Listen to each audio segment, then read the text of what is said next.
Дараагийн мэдээг танилцуулъя. Францын Ницца болон Кан хотуудад цахилгаан тасарсан үйл явдал болсон. За энэхүү үйл явдлын хариуцлагыг хүлээхээр хоёр анархист бүлэг тухайн үйл явдалд хариуцлага хүлээхээ мэдэгдэж байгаа юм байна. За Ницца хотын баруун хэсэгт байрлах цахилгаан трансформаторт гал гарсны улмаас бям гарагийн шөнө 45 мянган орон сууц цахилгаангүй болсон. За мөн үүнтэй холбогдуулан Францын хоёр анархист бүлэг тус улсын өмнөд хэсэг цахилгаан тасарсны улмаас үйлс энэ асуудалд бол хариуцлага хүлээн гэж мэдэгдэж байгаа. За мөн Ницца хотын орчимд бол 160 мянга гаруй байшин цахилгаангүй болсон гэдгийг өөртөө энэ асуудалд бол хариуцлага хүлээн гэж мэдэгдсэн байна.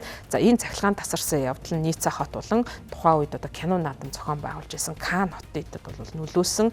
За мөн гэрлэн дохио бэлэн мөнгөний машин зэрэг чухал хэрэгцээтэй үйл ажиллагаа үйлчлэгийг авах боломжгүй ийм нөхцөл байдал үүссэн. За орон нутгийн албан тушаалтнуудын мэдэгдэж байгаагаар тухайн үйл явдал бол гал тавьсны улмаас цахилгаан тасалдсан гэж үзэж байгаа юм байна. За халдлагын ард өөрсдийгөө анархист бүлэглэл гэж нэрлсэн этгээдүүд бол байгаа гэдгээ хүлээсэн байна. За Их Британий хэвлэлд бол эдгээр бүлэглэлээс нийлдэд загтлыг бол илгээсэн. За энэ ням гарагт гарсан загталд бол нэрээ нууцлсан бүлгүүд бол энэхүү үйл ажиллагаа явуулсан гол зорилго нь кино наадмын үйл ажиллагааг өмүүлэх төдийгүй ажил дүрийн байгууламжуудыг цахилгаангүй болох зорилгоор тухайн үйл ажиллагааг үйлдсэн гэдгээ мэдгдсэн байна. За эдгээр бүлгүүд яагаад кино наадам за мөн ажил дүрийн байгууламжуудад халдлагаа зохион байгуулж эдгээрийг бай болгосон гэдэг шалтгаанаа тайлбарлаагүй байна. За Францын улсын прокурорын газрын мэдгдснээр Ницца хотын баруун хэсэгт орших Мүлийн дүүрэгт цахилгааны трансформаторт гал гарсан байна. За хотын дарга Кристиан Сториси хэлснээр галыг бол санаатай тавьсан. За манай улсад нөлөөлж буй